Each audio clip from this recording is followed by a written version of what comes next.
നമസ്കാരം. ദർശന ടി വിയിലെ എല്ലാ മാന്യ പ്രേക്ഷകർക്കും സഫലമീ യാത്ര എന്ന ഈ പ്രോഗ്രാമിലേക്ക് ഹാർദവമായ സ്വാഗതം.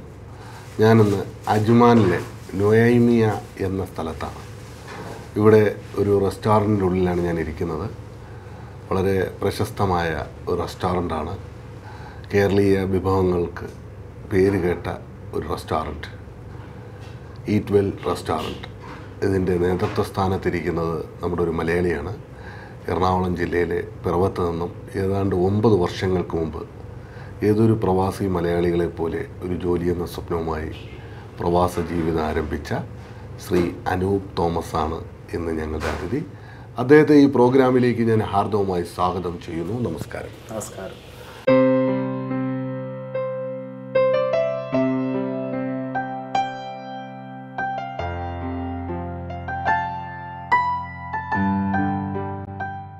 ഏതൊരു പ്രവാസി മലയാളികളെ പോലെ ഒരു ജോലി എന്ന സ്വപ്നവുമായിട്ടാണ് ഗൾഫ് രാജ്യത്തേക്ക് വരുന്നത്. തീർച്ചയായും. എങ്ങനെയായിരുന്നു ആ യാത്ര? ഞാൻ ഡിഗ്രി കഴിഞ്ഞിട്ട് ഒരു ഓഡിറ്റർ ഓഫീസിൽ വർക്ക് ചെയ്യായിരുന്നു. അപ്പോൾ അങ്കിള് പറഞ്ഞു ഇങ്ങനെ ഗൾഫിലേക്ക് ഓപ്പർച്യൂണിറ്റീസ് ഉണ്ട്, നമുക്കൊന്ന് ട്രൈ ചെയ്യാമെന്ന് പറഞ്ഞു. അങ്ങനെ അങ്കിള് തന്നെ ഇവിടെ ഒരു ജോലി ശരിയാക്കി ഞാൻ നേരെ വന്നു. ഏത് കമ്പനിയിലായിരുന്നു? റാഷി ജനറൽ കോൺട്രാക്ട് എന്ന് പറയുന്നത് ഒരു കൺസ്ട്രക്ഷൻ കമ്പനിയായിരുന്നു, ബിൽഡിംഗ് കൺസ്ട്രക്ഷൻ. അപ്പോൾ അങ്ങോട്ടേക്ക് അക്കൗണ്ടൻസ് ആയിട്ടാണ് വന്നത്. അപ്പോൾ അക്കൗണ്ടൻ്റായിട്ട് അവിടെ വർക്ക് ചെയ്തു. നല്ല പെരുമാറ്റമായിരുന്നു. ഒരു പാകിസ്ഥാനി നാഷണാലിറ്റിയിലായിരുന്നു മാനേജ്മെൻറ്റ്. അപ്പോൾ അവിടെ ആ കൂടി ഒരു ഇന്ത്യനായിട്ട് ഞാൻ മാത്രമായിരുന്നു ഓഫീസിലുണ്ടായിരുന്നുള്ളൂ. അപ്പോൾ തുടക്കത്തിലൊരു പകർച്ച പേടിയെല്ലാം ഉണ്ടായിരുന്നു. തുടക്കം തന്നെ നമുക്ക് ഒരുപാട് ബുദ്ധിമുട്ടുണ്ടായി. തീർച്ചയായിട്ടും. അതെ, ഭാഷയിലാണ് ഏറ്റവും പ്രശ്നമായത്. കാരണം നാട്ടിലത്തെ അറിയാം, നാട്ടിലത്തെ ഡിഗ്രി കഴിഞ്ഞിട്ട് നേരെ ജോലിക്ക് കയറി അതിൽ നമ്മുടെ ലാംഗ്വേജിന് ഭയങ്കര പ്രശ്നമായിരുന്നു. നാട്ടിൽ നിന്ന് ഇവിടെ വന്നപ്പോഴേക്കും ഡിഫറെന്റ് എക്സ്പീരിയൻസ്. തീർച്ചയായിട്ടും. അതല്ലേ? കാരണം പിറവത്ത് ഒരു ഗ്രാമപ്രദേശം, എവിടെയാണത്? ഏഴക്കരനാട് ഗ്രാമപ്രദേശമാണ് ജന്മദേശം. അതെ. പിതാവിന് എന്ത് ജോലിയായിരുന്നു? കൂലിപ്പണിയായിരുന്നു. എത്രാമത്തെ മകൻ? ഒരു മകനുള്ളൂ. ഒരു മകൻ, ഒരു മകള്. മൂത്ത ആളാണ്.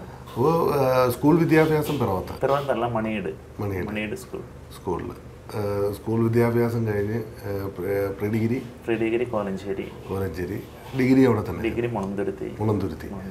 അപ്പോൾ ഡിഗ്രി കഴിഞ്ഞ ഉടൻ തന്നെ യാത്ര തിരിക്കുകയാണ്, വേറൊരു കമ്പനിയിൽ ജോലി. ഡിഗ്രി കഴിഞ്ഞു ഒരു 1.5 കൊല്ലത്തോളം ഓഡിറ്റർ ഓഫീസിൽ വർക്ക് ചെയ്തു എറണാകുളത്ത്. പിന്നെ അതിനുശേഷം ഒരു TV ഷോപ്പിൽ അക്കൗണ്ടൻ്റായിട്ട് ജോലി കയറി. അവിടെ ഒരു കൊല്ലം കംപ്ലീറ്റ് ചെയ്തപ്പോഴേക്കാണ് അങ്കിള് വിളിച്ച് ഇങ്ങോട്ട് പോരെ, ഇവിടെ വർക്ക് ചെയ്യാമെന്ന് അങ്കിള് പറഞ്ഞ്. അവിടെ നിന്ന് നമ്മൾ പഠിക്കുകയായിരുന്നല്ലോ ഓരോന്നായിട്ട്. ഓരോ കൊല്ലം ആൾക്കാരോട് എങ്ങനെ ഇടപഴകണം, എങ്ങനെ വർക്ക് ചെയ്യണം. കാരണം തുടക്കത്തിൽ വന്നപ്പോൾ മലയാളികൾ എന്നുള്ള ഒരു ഇതല്ലായിരുന്നു. ഞാൻ വന്ന് ഇറങ്ങിയത് ഒരു പാകിസ്ഥാനി മാനേജ്മെൻറ്റിന് കീഴിലുള്ള കമ്പനിയിലേക്കാണ്. അപ്പോൾ താമസം അവരുടെ കൂടെ, അപ്പോൾ രാവിലെ പോക്കും വരുമല്ല അവരുടെ കൂടെ. അപ്പോൾ ശരിക്കും മൊത്തം ആളുകൾ ചേഞ്ച് ആയിപ്പോയി. എങ്ങനെയാണ് മറ്റുള്ളവർ ഈ പാകിസ്ഥാനി നാട്ടിലൊക്കെ വെച്ച് കണ്ടേക്കുന്ന പാകിസ്ഥാനി എന്നേക്കും എന്തോ വലിയ ഭീകരന്മാരായിട്ടായിരുന്നത്. അപ്പോൾ അതിൽ നിന്നെല്ലാം ടോട്ടലി ഡിഫറെൻ്റ് ആയിരുന്നു ഇവരായിട്ടുള്ള അനുഭവം. നല്ല അറ്റ്മോസ്ഫിയർ ആയിരുന്നു. പക്ഷെ ഒരുപക്ഷെ ഒരു ഏക ഇന്ത്യക്കാരൻ അല്ലെ ഏക മലയാളി എന്നതിൽ ആയതുകൊണ്ടാവാം നമ്മളെ ഹിന്ദി ഭാഷ വളരെ ഫാസ്റ്റായിട്ട് പഠിച്ചു. ത്രൂ ഔട്ട് ഓഫീസിൽ ഹിന്ദി എന്നതിനേക്കാളും ഉപരിയായിട്ട് ഉറുദു ആയിരുന്നു. അവരുടെ മീഡിയം ഉറുദു ആയിരുന്നു. ഉറുദു നന്നായിട്ട് സംസാരിക്കാനല്ല പഠിച്ചു. ഒരു ഡിഫറെൻ്റ് എക്സ്പീരിയൻസ് നമ്മൾ നേരത്തെ പറഞ്ഞു. നമുക്ക് എവിടെയും നമുക്ക് കിട്ടുക എന്ന് പറയുന്നത് ഒരു ജോലിയിൽ നിന്നും അതോടൊപ്പം ഒരുപാട് എക്സ്പീരിയൻസ് കിട്ടുന്നുണ്ട്. അവിടെ എത്ര വർഷം വർക്ക് ചെയ്തു? അവിടെ ഞാൻ 8 കൊല്ലം കംപ്ലീറ്റ് ചെയ്തു. 8 കൊല്ലം സക്സസ്ഫുള്ളി കംപ്ലീറ്റ്. അവിടെ നിന്നാണ് പിന്നെ ബിസിനസ് രംഗത്തേക്ക് വരുന്നത്. അവിടെ നിന്നാണ് ഇറങ്ങിയത്. അവിടെ നിന്നുകൊണ്ട് തന്നെ മുതലാളി നല്ല ഓപ്പൺ മൈൻഡഡ് ആളായിരുന്നു. അപ്പോൾ ഇടയ്ക്ക് ചെറുതായിട്ട് ഞാനിങ്ങനെ ഒരു കഫ്റ്റീരിയ ഫസ്റ്റ് സ്റ്റാർട്ട് ചെയ്തു ഒരു 3 കൊല്ലം മുമ്പ്. അപ്പോൾ ആൾ എന്നോട് തന്നെ പറഞ്ഞു നോക്കണമെന്നുണ്ടെങ്കിൽ നോക്കാം എന്നല്ല, പുള്ളി എൻ്റെ വർക്കിനെ ബാധിക്കാതെ സൈഡായിട്ട് ബിസിനസ് ചെയ്യുന്നതിന് കുഴപ്പമില്ല. കാരണം ആൾക്കും അറിയാം ഇവിടെ വന്നിരിക്കുന്ന നമ്മൾ ജോലിയെടുത്ത് നമ്മളൊരു കാലത്ത് ഇവിടെ PR ഒന്നും കിട്ടത്തില്ല. അപ്പോൾ ഇവിടെ കഴിയുന്നിടത്തോളം കാലം നിന്ന് കഴിയുമ്പോൾ എന്തെങ്കിലും ഉണ്ടാക്കി ചെയ്യുക എന്നുള്ളതിലാണ് ആളുടെ കൺസെപ്റ്റ്. അപ്പോൾ അതും നല്ല ഇതായിരുന്നു, കൈൻഡായിരുന്നു. അപ്പോൾ അതുകൊണ്ട് കഫ്റ്റീരിയ സ്റ്റാർട്ട് ചെയ്തു. അപ്പോൾ അത് സക്സസ് ആയിട്ട് പോയി. ഫസ്റ്റ് സ്റ്റാർട്ട് ചെയ്യുന്ന കഫ്റ്റീരിയയാണ് അത് ഷാർജയിലായിരുന്നു.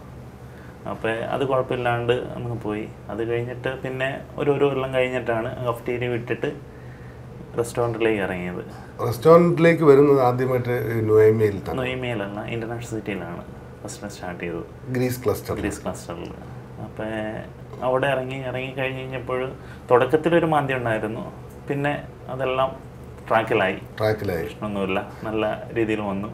അതിനുശേഷം ഇങ്ങോട്ട് അജ്മാനിലെടുത്തു.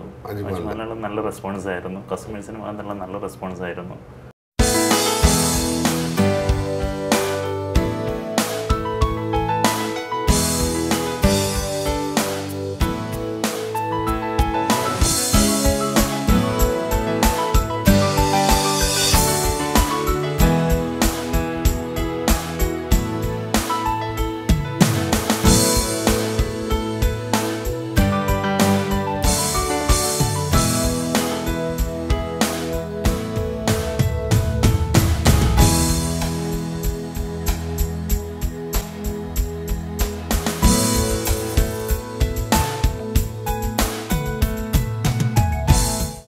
Eat Well റെസ്റ്റോറൻറ്റ്, അതായത് നമ്മുടെ ഹോട്ടൽ ഇൻഡസ്ട്രിയെ സംബന്ധിച്ചിടത്തോളം നല്ല ഫുഡ് നമ്മൾ കസ്റ്റമേഴ്സിന് കൊടുക്കുകയാണെങ്കിൽ തീർച്ചയായും നമുക്കത് നല്ല റെസ്പോൺസ് കിട്ടും. തീർച്ചയായിട്ടും. എന്ത് പ്രത്യേകതയാണ്, എന്ത് സ്പെഷ്യാലിറ്റിയാണ് ഈറ്റ് വെൽ റെസ്റ്റോറൻറ്റിനുള്ളത്? നമ്മൾ നല്ല ഫുഡ് കൊടുക്കുന്നു. നല്ല ഫുഡ് എന്ന് പറഞ്ഞാൽ നമ്മൾ സെപ്പറേറ്റ് സ്പെഷ്യാലിറ്റി ഒന്നുമല്ല. നമ്മൾ കൃത്രിമമായ സാധനങ്ങൾ കഴിവതും യൂസ് ചെയ്യുന്നില്ല. കഴിവതും എന്ന് വെച്ചാൽ പൂർണ്ണമായിട്ടില്ലെന്നല്ല പറയുന്നത്, കഴിവതും നമ്മൾ അങ്ങനെയുള്ള ഒന്നും ഉപയോഗിക്കുന്നില്ല. അതുപോലെ അവർ വന്ന് കയറുമ്പോൾ തന്നെ, ഒരു കസ്റ്റമർ വന്ന് കയറുമ്പോൾ തന്നെ നമ്മൾ അപ്പം തന്നെ അറ്റൻഡ് ചെയ്യും.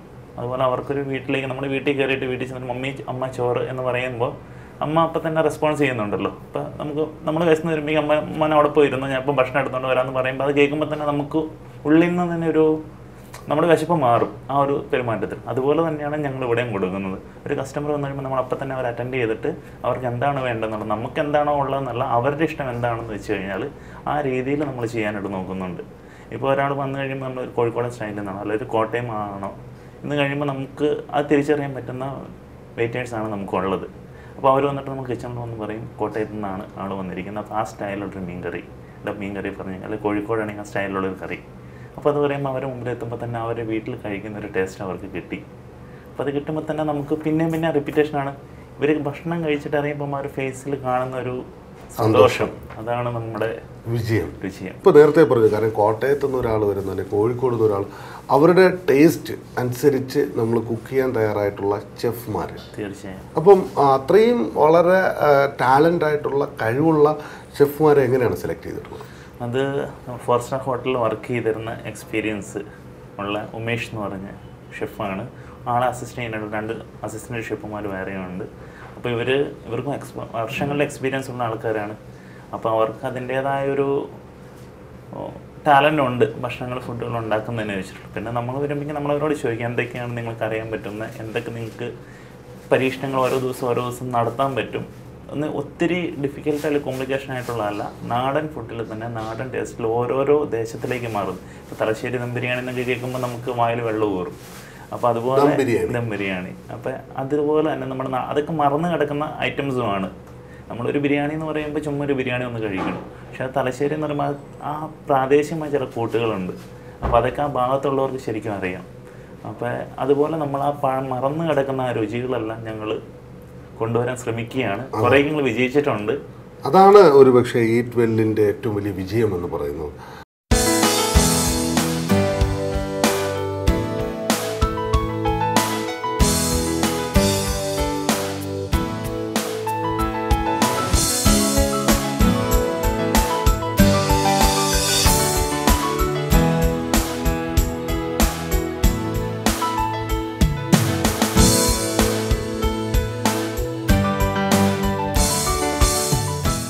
ഇവിടുത്തെ ഏറ്റവും വലിയൊരു പ്രത്യേകത ഒരു ഗ്രീനറി. അതാണ് ഈറ്റ് വെല്ലിൻ്റെ ഫുൾ ഒരു പച്ചമയം, ഹരിതം. അതിൻ്റെ ഒരു പ്രത്യേകത എന്താണ് കാണുന്നത്? അത് ശരിക്കും ഫ്രഷ്നെസ്, പ്രകൃതിയോട് ചേർന്ന് നിൽക്കുക എന്നുള്ള ഒരിതാണ്, ഒരു കൺസെപ്റ്റാണ്.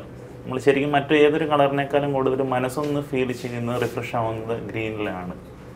അപ്പോൾ ലൈറ്റായിട്ടുള്ള ഗ്രീൻ നമ്മളത് ചെയ്തിരിക്കുന്നത്. തുടക്കത്തിൽ നല്ല കൺസെപ്റ്റ് അതായിരുന്നു, ഗ്രീൻ ആയിരുന്നു. അപ്പോൾ യൂണിഫോമും ഒക്കെ എല്ലാം ഒരു ഗ്രീനറി നമ്മൾ കൊടുക്കുക എന്നുള്ളതാണ്, പ്രകൃതിയുമായിട്ടുള്ള അറ്റാച്ച്മെന്റ്. അത് മറന്നിട്ടുള്ള ഒരു ജീവിതം ഇല്ലല്ലോ. അതാണ് നമ്മുടെ കസ്റ്റമറിൻ്റെ ഒരു സാറ്റിസ്ഫാക്ഷൻ. അവർക്ക് നല്ലൊരു അറ്റ്മോസ്ഫിയർ കൊടുക്കുക, നല്ല ഹൈജീൻ ആയിട്ടുള്ള ഒരു നല്ല ഒരു പ്ലേസ് അവർക്ക് വന്നിരിക്കുമ്പോൾ ഫസ്റ്റ് ഓഫ് ഓൾ അതൊരു ഇംപ്രഷൻ എന്ന് പറയുന്നത് നല്ല നീറ്റ് ആൻഡ് ക്ലീൻ ആണ്. ഇവിടെ ഇരുന്ന് ആഹാരം കഴിക്കാൻ ഒരു മടുപ്പും തോന്നാത്ത രീതിയിലുള്ള ഒരു ഫസ്റ്റ് ഇംപ്രഷൻ കൊടുക്കുന്നു ഈറ്റ് വെൽ. അതാണ് ചെയ്യുന്നത്. ഒരിക്കലും നമ്മളൊരു ഹറിയായിട്ട് ഒന്നും ചെയ്യാറില്ല. അപ്പോൾ 1 മണിക്ക് നമ്മൾ ഷോപ്പ് അടയ്ക്കും. 12:55 പോലും ഒരാൾ വന്നിരിക്കുന്നെങ്കിൽ പോലും നമ്മൾ അവരോട് ഹറിയായിട്ടൊന്നും ചെയ്യാറില്ല. അവരുടെ ആവശ്യത്തിനുള്ള ആ രീതിയിലുള്ള കാര്യങ്ങൾ വെച്ച് ചിലപ്പോൾ നമുക്ക് ഫൈൻ കിട്ടുമായിരിക്കും. മുനിസിപ്പാലിറ്റി വന്നു കഴിഞ്ഞാൽ 1 മണിക്ക് കഴിഞ്ഞ് കഴിഞ്ഞാൽ നമ്മൾ തുറന്ന് വെച്ചുകൊണ്ട് കഴിഞ്ഞാൽ ഇത് ചെയ്യും. പക്ഷെ നമ്മളതെല്ലാം നോക്കും. നമ്മൾ വിശ്വസിച്ച് ഭക്ഷണം കഴിക്കാൻ വരുന്നൊരു കസ്റ്റമർ, അപ്പോൾ നമുക്ക് അവർക്ക് ഭക്ഷണം കൊടുക്കുക എന്നുള്ളതാണ് ഞങ്ങൾ നോക്കുന്നത്. ഇപ്പോൾ ഇവിടെ നെക്സ്റ്റ് ഒരു റെസ്റ്റോറൻറ്റ് തുടങ്ങാൻ പോകുന്നു. അത് ലക്കി റൗണ്ട് അബൌട്ട്. അത് സനയ ഇൻഡസ്ട്രിയൽ ഏരിയയിൽ ഇതേ രീതിയിൽ അതേ കൺസെപ്റ്റ് തന്നെയാണ്. ഇതേ സർവീസ് നമ്മൾ എല്ലായിടത്തും കൊടുക്കും. ഞങ്ങളെ തേടി വരുന്ന കസ്റ്റമേഴ്സ് ഒരിക്കലും നിരാശരായി പോവേണ്ടി വരാറില്ല. ഞാൻ കഴിവതും വരുന്ന കസ്റ്റമേഴ്സിന് ഞാൻ തന്നെ വിളിക്കാറുണ്ട്, അവരുടെ അഭിപ്രായങ്ങൾ അറിയാറുണ്ട് വെച്ചിട്ടുള്ളത്. അപ്പം അവർ പറയുന്ന എന്തെങ്കിലും അഭിപ്രായ വ്യത്യാസങ്ങൾ അല്ലെങ്കിൽ ഫുഡിൽ അവർ പറയുന്ന ടേസ്റ്റ് എന്തെങ്കിലും ആഡ് ചെയ്യാനായിട്ടുണ്ടെങ്കിൽ അത് നമ്മൾ ആഡ് ചെയ്യുന്നുണ്ട്. അപ്പോൾ നെക്സ്റ്റ് ടൈം അവർ വന്നു കഴിയുമ്പോൾ അവർ വിളിച്ചിട്ട് ഇപ്പോൾ അവർ വരുമ്പോൾ നമുക്ക് ചില സീസണൽ ആയിട്ടുള്ള ഐറ്റംസ് ഉണ്ടാവും. അപ്പോൾ അവർ നമ്മുടെ മെനു കാർഡിൽ സീസണൽ തന്നെ വെച്ചിട്ടുണ്ട്. പക്ഷേ വന്നു കഴിയുമ്പോൾ അവർ അത് തന്നെ ചോദിക്കുമ്പോൾ നമ്മുടെ കൊടുക്കാനുണ്ടാവത്തില്ല. പക്ഷേ പിന്നീട് ഇവിടെ നിന്നെങ്കിലും ഏറ്റവും അടുത്ത നിമിഷത്തിൽ തന്നെ ഞാനത് ഓർഡർ ചെയ്തിട്ട് ഞാനത് അവരെ വിളിച്ചു വരുത്തിയിട്ട് ഞാൻ കൊടുക്കാറുണ്ട്. അത് തന്നെ റിപ്പീറ്റഡ് കസ്റ്റമേഴ്സാണ് നമ്മുടെ വിജയം എന്ന് പറയുന്നത്. ഈ കേരളീയ വിഭവങ്ങൾ കൂടാതെ ചൈനീസ്, കോണ്ടിനെന്റൽ, അറബിക്, ഗ്രില്ല് എല്ലാം ഉണ്ട്. രാവിലെ എത്ര മണിക്കായിരിക്കും ഷോപ്പ് തുറക്കുക? ഇതിപ്പോൾ അജ്മാലിൽ ഈ ഷോപ്പ് ഇപ്പോൾ ഉച്ചയ്ക്ക് മുതലാണ്, 12 മണി മുതലാണ് ഓപ്പൺ ചെയ്യുന്നത്. ദുബായിൽ നമ്മൾ രാവിലെ 6 മണി മുതൽ ചെയ്യുന്നുണ്ട്. ഇപ്പോൾ തുറക്കാൻ പോകുന്നതും 6 മണിക്ക് ശേഷമാണ്. 6 മണി മുതൽ നമ്മൾ ഓപ്പൺ ചെയ്യും. 6 മണി ഇവിടെ ഉച്ചയ്ക്ക് ശേഷം. ഇവിടെ ഉച്ചയ്ക്ക് മീൽസിൽ സ്റ്റാർട്ട് ചെയ്യുകയാണ്. ബിരിയാണി, പിന്നെ സാധാ ഫിഷ് കറി മീൽസ്. ശനിയാഴ്ച ദിവസങ്ങളിൽ ഇലയിൽ സദ്യ, നസ്രാണി സദ്യ. എന്താണ് അതിന്റെ സ്പെഷ്യൽ? നമ്മൾ നസ്രാണി സദ്യ നമ്മൾ കോട്ടയം സ്റ്റൈലിൽ, അല്ലെങ്കിൽ ഒരു തനി ക്രിസ്ത്യാനി എന്ന് പറയുമ്പോൾ അവരുടെ മീറ്റ് ഇല്ലാണ്ട് ബീഫ്, മട്ടൻ ഇല്ലെങ്കിൽ ബീഫ് ഒക്കെ നമ്മളില്ലാണ്ട് പറ്റത്തില്ല ഒരു ഇത് വെച്ച്. അപ്പം ആ ഒരു കൺസെപ്റ്റ് വെച്ചിട്ടുള്ള ബീഫ്, മട്ടൻ, ഫിഷ് എല്ലാം കൂടി ചേർത്തിട്ടുള്ളൊരു പാക്കേജ്. സാറ്റർഡേ സദ്യയാണ് വെച്ചിരിക്കുന്നത്, ഇല സദ്യ. അങ്ങനെ ഓരോന്നിനും ഓരോ ഫ്രൈഡേ ബിരിയാണി ത്രൂ ഔട്ട് ഉണ്ടാവും. ഫ്രൈഡേ ബീഫ് ദം ബിരിയാണി സ്പെഷ്യലായിട്ട് വെച്ചിട്ടുണ്ട്. ഒരു കസ്റ്റമർ വന്നു കഴിഞ്ഞതിന് ശേഷമാണ് ഓർഡർ എടുക്കുന്നത്, അതോ നേരത്തെ? അത് നമ്മൾ അറിയുന്ന കസ്റ്റമേഴ്സ് നേരത്തെ വിളിച്ചു പറയും, നമുക്ക് ഇങ്ങനെ വരുന്നത്, ഞാൻ ഇങ്ങോട്ട് വരുന്നുണ്ട്, നീ എൻ്റെ സാധനങ്ങൾ എടുത്ത് വെച്ചേക്കെന്ന് പറയും. അപ്പോൾ ഉച്ചയ്ക്ക് വരുമ്പോൾ അവർ വരുമ്പോഴേക്കും നമ്മളത് റെഡിയാക്കി വെച്ചിട്ടുണ്ടായിരിക്കും. അതല്ലാണ്ട് ഇങ്ങോട്ട് വരുന്ന കസ്റ്റമേഴ്സ് ഇവിടെ വന്നിരുന്നിട്ട് നമ്മൾ ഓർഡർ ചെയ്യുമ്പോൾ നമ്മൾ അതിനനുസരിച്ചുള്ള ചെയ്ത് കൊടുക്കും.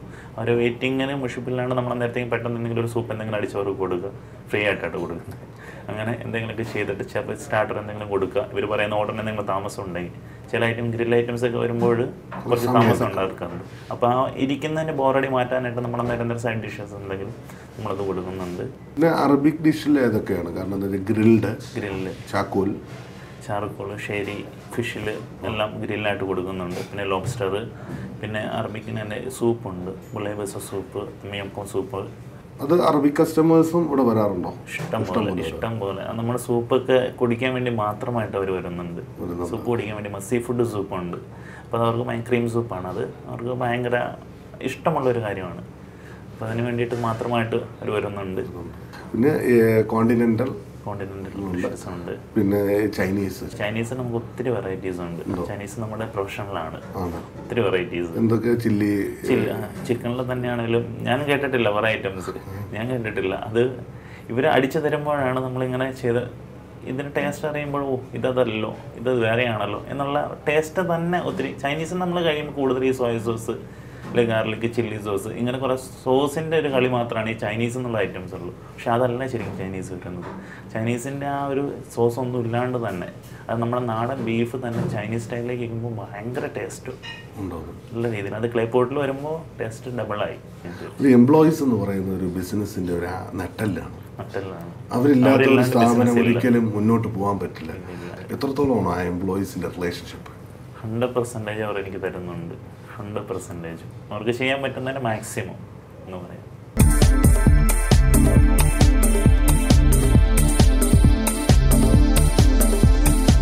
ഇത് മിസ്റ്റർ ദാസ് ഇവിടുത്തെ ഷോപ്പിൻ്റെ മാനേജറാണ്. ആളാണ് എല്ലാം ഫുള്ള് നമ്മുടെ ബാക്കിൽ നിന്ന് സപ്പോർട്ട് ചെയ്യുന്നത്.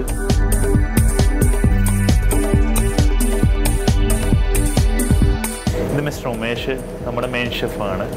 നമ്മളിവിടെ മെയിനായിട്ട് കൊടുക്കുന്നത് മലയാളി ഫുഡാണ്. നമ്മൾ കോഴിക്കോടൻ ദം ബിരിയാണി, തലശ്ശേരി ദം ബിരിയാണി, കപ്പ ബിരിയാണി എല്ലാം നാടൻ ഐറ്റംസും കൊടുക്കുന്നുണ്ട്. ആളുടെ മീൻ തലക്കറി വളരെ ഫേമസ് ആണ്. അബുദാബിയിൽ നിന്നൊക്കെ നമുക്ക് നേരെ വിളിച്ചിട്ട് നമ്മുടെ അടുത്തേക്ക് ഓർഡർ ചെയ്ത് വയ്ക്കും.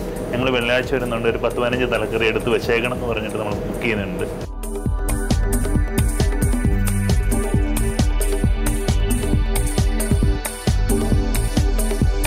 ഇത് മിസ്റ്റർ ദാമ് ചൈനീസിൻ്റെ ഹെഡാണ്.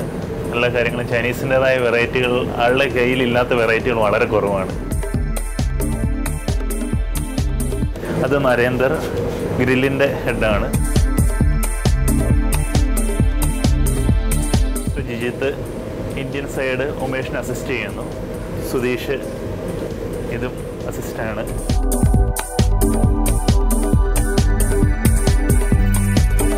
ഇത് യാം ചൈനീസിനെ അസിസ്റ്റ് ചെയ്യുന്നു. നമ്മളെല്ലാം ഹെൽപ്പറായിട്ടും എല്ലാ കാര്യത്തിനും കട്ടിങ്ങും എല്ലാ കാര്യത്തിനും സഹായിക്കാനായിട്ടെല്ലാം ചെയ്യും. ഇത് മിസ്റ്റർ സത്താർ ഇവിടുത്തെ ഡെലിവറി വിങ്ങിൻ്റെ ഹെഡാണ്. നമ്മുടെ ഷോപ്പിൻ്റെ പാഴ്സൽ സർവീസിൻ്റെ ഫുള്ള് ഇത്രമാത്രം കാര്യക്ഷമമായതും കസ്റ്റമറുടെ ഒരു അഭിപ്രായ വ്യത്യാസങ്ങളും എല്ലാവർക്കൊരു പ്രശ്നങ്ങളൊന്നും ഇല്ലാണ്ട് ചെയ്യുന്നത് സത്താർ ഒറ്റൊരാളാണ്.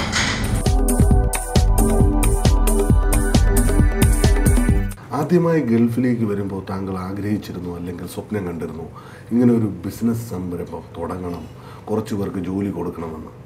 ഒരിക്കലുമില്ല. നമ്മൾ ആദ്യം വന്നത് തന്നെ ഒരു ജോലിക്ക് വേണ്ടിയിട്ടാണ്. അപ്പോൾ ജോലിയിൽ കയറി കുറച്ചങ്ങൾ വന്നു കഴിഞ്ഞപ്പോഴേക്കും ഒരു ട്രാക്കിലായി എല്ലാം ഇതായി നമുക്കൊരു കോൺഫിഡൻസ് ഒക്കെ ആയി. ഇപ്പോൾ കോൺഫിഡൻസ് ആയി കഴിഞ്ഞ് ഇപ്പോൾ തോന്നി എന്നാൽ പിന്നെ ഒരു ബിസിനസ്സിലേക്ക് ഒന്ന് ഇറങ്ങിയേക്കാം. ഇറങ്ങിയിട്ട് ആദ്യം കഫറ്റീരിയയിലേക്ക് ഇറങ്ങി കഴിഞ്ഞ് സക്സസ് ആയി. പിന്നീട് റെസ്റ്റോറൻറ്റിലേക്ക് ഇറങ്ങി കഴിഞ്ഞാൽ ആദ്യത്തെ ഷോപ്പ് എടുത്തപ്പോഴെല്ലാം സക്സസ് ആയി.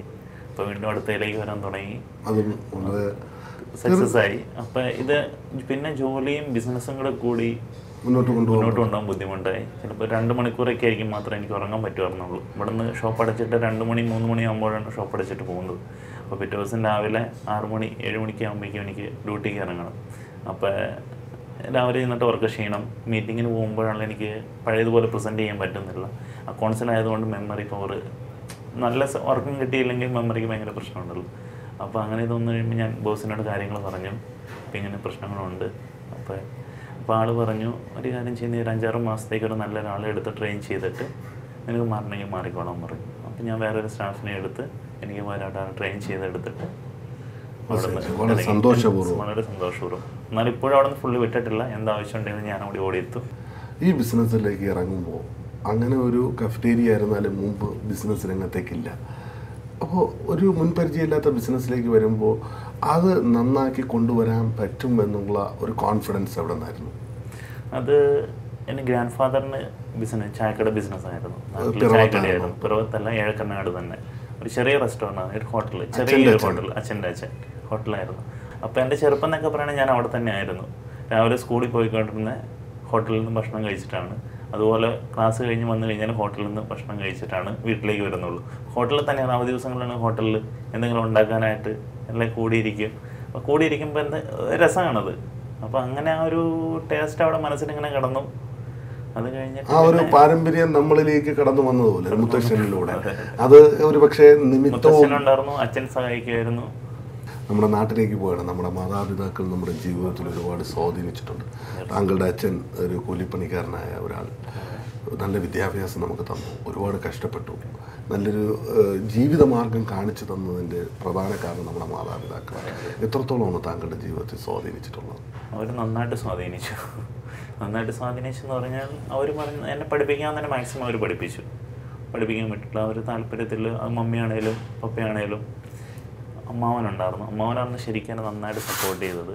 അമ്മയുടെ ആങ്ങള. അപ്പം എനിക്ക് എന്ത് പ്രശ്നം ഉണ്ടെങ്കിലും ആൾ മുമ്പിലുണ്ട്.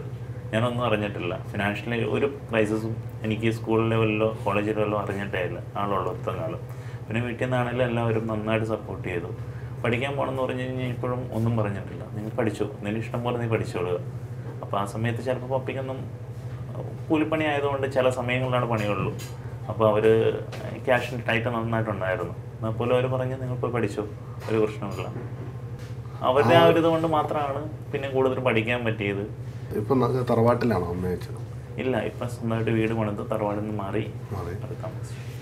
സന്തോഷമായിട്ട് അവിടെ കാരണം ഇടയ്ക്കൊക്കെ പോകാറുണ്ട്. 2-3 മാസം കൂടെ ഒരിക്കൽ ഞാൻ പോകാറുണ്ട്. അമ്മയച്ഛനും കാണാൻ കഴിവെടുത്ത അവരിവിടെ കൊണ്ടുവരാറുണ്ട്. വിവാഹം കഴിച്ചിരിക്കുന്നത് കോതമംഗലം എന്ന് പറയുന്ന സ്ഥലത്തുണ്ട്. കുട്ടികൾ 2 പേര് ഇവിടെ പഠിക്കുന്നു. ഒരാൾ KG, പേര് ആബേൽ, ഇളയ കുട്ടി ആദിൽ. വളരെ സന്തോഷമായ ഒരു കുടുംബജീവിതമാണ് താങ്കളുടെ ബിസിനസ്സിൻ്റെ ഏറ്റവും വലിയ മുന്നോട്ടുള്ള യാത്രയിൽ സഹായിച്ചിട്ടുള്ളത്. എത്രത്തോളമാണ്? വളരെ വളരെ വളരെ അതായത് എനിക്ക് ബിസിനസ്സിലേക്ക് ഇറങ്ങിയിട്ട് ഞാൻ ഇതിലേക്ക് ഇറങ്ങി കഴിയുമ്പോൾ കുട്ടികളുടെ കാര്യങ്ങളെല്ലാം നോക്കുന്നത് വൈഫാണ്. അപ്പോൾ ഇവിടെ നിന്ന് പോകുമ്പോൾ തന്നെ ലേറ്റ് നൈറ്റാണ്. അപ്പോൾ കുട്ടികളിൽ എന്തെങ്കിലും പ്രശ്നം ഉണ്ടെങ്കിൽ അല്ലെങ്കിൽ ഞാൻ ഇതിൻ്റെ ഇടയ്ക്ക് വർക്കിനിടയ്ക്ക് എന്തെങ്കിലും വീട്ടിൽ നിന്നൊരു ബാഡായിട്ടൊരു കോളും എല്ലാം വന്നു കഴിഞ്ഞാൽ നമ്മൾ ശരിക്കും ഡെസ്പായി പോകും. നമ്മുടെ ബാക്കിയുള്ള വർക്കിനെ എല്ലാം അത് എഫക്റ്റ് ചെയ്യും. പക്ഷേ ഇതങ്ങനെ ഒരു പ്രശ്നമില്ല. വീട്ടുകാര്യങ്ങളെല്ലാം അവളെ നന്നായി ഭംഗിയായിട്ട് ഹാൻഡിൽ ചെയ്യും. അപ്പോൾ നമുക്കതിലൊരു ടെൻഷനും ഇല്ല, എന്നാൽ അതിലൊരു പരാതിയില്ല, വീട് നോക്കുന്നില്ല, അതില്ല, അങ്ങനെ ഒരു പ്രശ്നവും ഇല്ല. അവളെല്ലാം നന്നായിട്ട് ഹാൻഡിൽ ചെയ്യുന്നുണ്ട്. അതുകൊണ്ട് വ്യാഴം വെള്ളി ശനി ഞാൻ വീട്ടിന് വേണ്ടി മാത്രമായിട്ട് മാറ്റി ഫാമിലിക്ക് വേണ്ടിയിട്ടുള്ളതാണ്.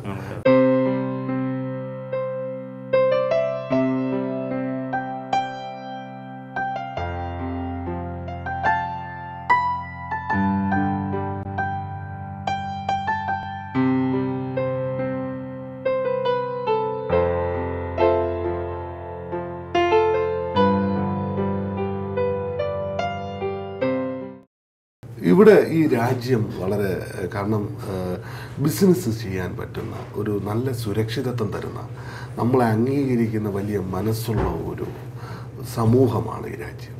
എത്രത്തോളമാണോ ഈ രാജ്യം താങ്കളുടെ ജീവിതത്തെ സ്വാധീനിച്ചിട്ടുള്ളത്? നമ്മുടെ ഈ രാജ്യം ഉള്ളതുകൊണ്ട് മാത്രമാണ് നമ്മൾ ഇന്ന് ഇങ്ങനെ അയക്കുന്നത്. ഈ രാജ്യം അതിനകത്ത് ഭരണാധികാരികൾ തരുന്ന സപ്പോർട്ട്, അതായത് നമ്മളൊരു ലൈസൻസിന് വേണ്ടിയിട്ട് അപ്ലൈ ചെയ്യാനാണെങ്കിലും വേറൊരു നൂലാമാലകളൊന്നുമില്ല. നമ്മളുടെ കയ്യിലുള്ള പേപ്പറുകളെല്ലാം റെഡിയാണെങ്കിൽ അവരപ്പോൾ തന്നെ അത് അപ്രൂവൽ ചെയ്ത് തന്നിരിക്കും. അത് പിന്നെ അതിന് വേണ്ടിയിട്ട് നാളെ അങ്ങനെ പറഞ്ഞിട്ട് വലപ്പിക്കുന്ന ഒരു സംഭവം ഇവിടെ ഇല്ല. അതുപോലെ വിസയുടെ ഇതാണെങ്കിലും നമ്മൾ എലിജിബിൾ ആണെങ്കിൽ നമുക്ക് ഒരു വിസ കോട്ട തരുന്നുണ്ട്. അപ്പോൾ സാലറി ആണെങ്കിലും കറക്റ്റായിട്ട് സാലറി കൊടുത്തു എല്ലാ രീതിയിലും പോയി കഴിഞ്ഞാൽ നമുക്ക് ഗവൺമെൻറ്റിൻ്റെ ഭാഗത്ത് ഫുൾ സപ്പോർട്ടാണ്. അവരൊരു ഹെഡേക്ക് നമുക്ക് സൃഷ്ടിക്കുന്നില്ല. ക്ലീൻ ആണെങ്കിലും മുനിസിപ്പാലിറ്റിയിൽ നിന്ന് ഒരു ആഴ്ചയിൽ വന്ന് ചെക്കിംഗ് ഉണ്ട്. നമുക്ക് എന്തെങ്കിലും പ്രശ്നം ഇവിടെ ഉണ്ടെങ്കിൽ മാത്രമാണ് അവർ നമുക്ക് ഫൈൻ എഴുതി തരുള്ളൂ. എനിക്ക് ഇന്ന് വരെ ഒരു കൊല്ലമായിട്ട് ഒരു ഫൈൻ പോലും എനിക്ക് കിട്ടിയിട്ടില്ല. അത്രയും നീറ്റായിട്ടും വളരെ ക്ലീനായിട്ട് നോക്കി പോകുന്നതുകൊണ്ടാണ്. ഇവിടുത്തെ സ്വദേശികളുടെ ഒരു സ്വഭാവം തന്നെയാണ്. കാരണം അവരുടെ ഉയർച്ചയെ അവർ അംഗീകരിക്കുന്ന ഒരു വലിയ മനസ്സ്. ഇവിടെയുള്ള സ്വദേശികളെക്കാൾ ഉയർന്ന നിലയിൽ നിൽക്കുകയാണെങ്കിൽ പോലും നമ്മളെ അഭിനന്ദിക്കുന്ന വലിയൊരു മനസ്സിൻ്റെ ഉടമകളാണ്. അൽഹംദുലില്ലാ എന്ന വാക്കുകൊണ്ട് അവർ ദൈവത്തിന് സ്തുതി പറയുന്നു. അതാണ് ഇവിടുത്തെ ജനവിഭാഗത്തിൻ്റെ ഏറ്റവും വലിയ മനസ്സായിട്ട് നമുക്ക് കാണാൻ കഴിയും. അവരൊരിക്കലും കരുതുന്നില്ല പുറത്തുനിന്ന് ആൾക്കാർ വന്നിട്ട് ഇവിടുന്ന് അവർക്ക് കിട്ടാനുള്ളത് മുഴുവൻ വാരിക്കൊണ്ട് പോകുന്നു അവർ ചിന്തിക്കുന്നേ ഇല്ല. അവർ നമ്മൾ പുറത്തുനിന്ന് വന്ന് നമ്മളിവിടെ ജോലി ചെയ്യുന്നു, അതിലൂടെയാണ് അവരും ജീവിക്കുന്നത്, അവരും രക്ഷപ്പെടുന്ന അതിലൂടെയാണ് എന്നാണ് അവർ ചിന്തിക്കുന്നത്. ഒരു ബിസിനസ് രംഗത്തേക്ക് നമുക്ക് കടന്നു വരുമ്പോൾ നമുക്ക് കിട്ടിയ ഒരു വിജയം എന്ന് പറയുന്നത് നമുക്ക് ദൈവവിശ്വാസം തന്നെയാണ്. എത്രത്തോളമാണ് ആ വിശ്വാസം താങ്കളുടെ ജീവിതത്തിൽ ബിസിനസ് രംഗത്ത് സഹായിച്ചിട്ടുള്ളത്? ആ വിശ്വാസമുണ്ട്. ദൈവവിശ്വാസം ഉള്ളത് കൊണ്ടാണ് നമ്മൾ മുന്നോട്ട് പോകാനായിട്ട് പറ്റുന്നത് തന്നെ. അപ്പോൾ ചില സമയങ്ങളിൽ തോന്നും നമുക്ക്, ദൈവമേ ഇത്രയും ബുദ്ധിമുട്ടാണോ? അതായത് ചില സമയങ്ങളിൽ എന്തെങ്കിലും ഇപ്പോൾ ഈ അജ്മാൻ ഷോപ്പിൻ്റെ കാര്യത്തിലാണെങ്കിൽ ഇവിടെ റോഡ് വർക്ക് നടക്കുകയാണ്. ഇപ്പോൾ റോഡ് പണിക്കാൻ ഇപ്പോൾ 1.5 കൊല്ലത്തോളമായി, അല്ല 1 കൊല്ലം കഴിഞ്ഞു. ഇപ്പോൾ റോഡ് നമ്മുടെ സൈഡ് പൊളിച്ചു തുടങ്ങിയിട്ട് 1 കൊല്ലം കഴിഞ്ഞു. അപ്പോൾ അതിൻ്റേതായ ഒരു എഫക്റ്റ് വരുന്നുണ്ട്, നമുക്ക് ബിസിനസ് വരുന്നുണ്ട്. അപ്പോൾ നമ്മൾ ഓരോ ദിവസവും ചിന്തിക്കും, ദൈവമേ ഇങ്ങനെ പോയി കഴിഞ്ഞാൽ എങ്ങനെ ആണ് നമ്മൾ മുന്നോട്ട് പോകാൻ പറ്റുന്നതെന്ന് ചിന്തിക്കും. പക്ഷേ ചിലപ്പോൾ മന്ത് എൻഡ് ആവുന്ന സമയത്തായിരിക്കും നല്ല 2-3 പാർട്ടികൾ ഒന്നിച്ചിങ്ങോട്ട് വരും. പാർട്ടികൾ വരുമ്പോൾ നമുക്ക് അതിൻ്റെ ഒരു ഇതുമില്ല, നമ്മൾ ഫുള്ള് കവറപ്പാണ്. ബാക്കിയുള്ള ദിവസങ്ങൾ വരുന്ന ലോസും മുഴുവൻ ഈ പാർട്ടികളിൽ നിന്ന് തന്നെ കവറപ്പാണ്. അപ്പോൾ ആ ഒരു കാര്യത്തിലൊക്കെ ഞാൻ നല്ല ഭാഗ്യവാനാണ്. ദൈവം നന്നായി സഹായിക്കുന്നുണ്ട്. ഈ കഴിഞ്ഞു പോയ ഈ 9 വർഷക്കാലത്തെക്കുറിച്ചൊന്ന് ഓർക്കുകയാണെങ്കിൽ ഇപ്പോൾ എന്ത് തോന്നുന്നു? എന്താ പറയുക, അത്ഭുതമുണ്ട്. പിന്നെ ഇത്ര എത്താൻ പറ്റിയില്ല, സന്തോഷമുണ്ട്. എങ്ങനെ ഇവിടം വരെ എത്തിയെന്ന് പറയുമ്പോൾ ആശ്ചര്യം തോന്നുന്നു. അത് തന്നെയാണ്, സന്തോഷമാണ്. ഫൈനലി എല്ലാം നോക്കി കഴിയുമ്പോൾ സന്തോഷം. നമ്മൾ പ്രതീക്ഷിക്കുന്നതിനേക്കാൾ കൂടുതലായിട്ട് നമുക്ക് തന്നു ദൈവം, അതല്ലേ? അതെ. അതുകൊണ്ട് നന്ദി ദൈവത്തിനോട് തന്നെയാണ്. തീർച്ചയായിട്ടും ദൈവത്തോട് തന്നെയാണ്. ഇനിയുള്ള ഫ്യൂച്ചറിൽ എന്തൊക്കെയാണ് ചെയ്യാൻ ഉദ്ദേശിക്കുന്നത്? ഫ്യൂച്ചറിൽ ഇതുപോലെ തന്നെ റെസ്റ്റോറൻറ്റിൻ്റെ 2-3 ബ്രാഞ്ചസ് ഓപ്പൺ ചെയ്യണമെന്നുള്ളതാണ്. കാരണം അത് എന്നോടിപ്പോൾ പല ഭാഗത്തു നിന്ന് വിളിച്ച് പറയുന്നുണ്ട്, കസ്റ്റമേഴ്സ് തന്നെ അവർ തന്നെ പറയുന്നുണ്ട്. അപ്പോൾ ഞങ്ങളുടെ ഏരിയയിൽ ഒരു റെസ്റ്റോറൻറ്റ് സ്റ്റാർട്ട് ചെയ്തുകൂടെ ഞങ്ങൾക്ക് സൗകര്യം അതാണല്ലോ എന്ന് പറഞ്ഞിട്ട് അങ്ങനെ 2-3 കോൾസ് നമുക്ക് വരുന്നുണ്ട്. നമ്മൾ നല്ല കസ്റ്റമേഴ്സ് വെച്ചിട്ടുള്ളൂ. അപ്പോൾ നമ്മളെ കൊണ്ട് പറ്റുവാണെങ്കിൽ ഷാർജയിലേക്ക്, ദുബായിൽ തന്നെ 2-3 വേറെ ബ്രാഞ്ചസ് ഓപ്പൺ ചെയ്യാനായിട്ട് നമ്മൾ ശ്രമിക്കുന്നുണ്ട്. ഈറ്റ് വെൽ റെസ്റ്റോറൻറ്റ് എന്നുള്ള നല്ല ക്വാളിറ്റി ഫുഡ് അത് കൊടുക്കുകയും കസ്റ്റമറുടെ ഒരു സാറ്റിസ്ഫാക്ഷൻ, ആ സന്തോഷത്തിലേറ്റവും മുന്നോട്ട് പോകാൻ ആഗ്രഹിക്കുകയാണ് ഈറ്റ് വെൽ റെസ്റ്റോറൻറ്റും അനൂപ് തോമസ്. വളരെ സന്തോഷം തിരക്കേറിയ ഈ സമയത്തും ഞങ്ങൾക്ക് വേണ്ടി ഇങ്ങനെ ഒരു അഭിമുഖം അനുവദിച്ചു തന്നതിൽ. Thank you very much.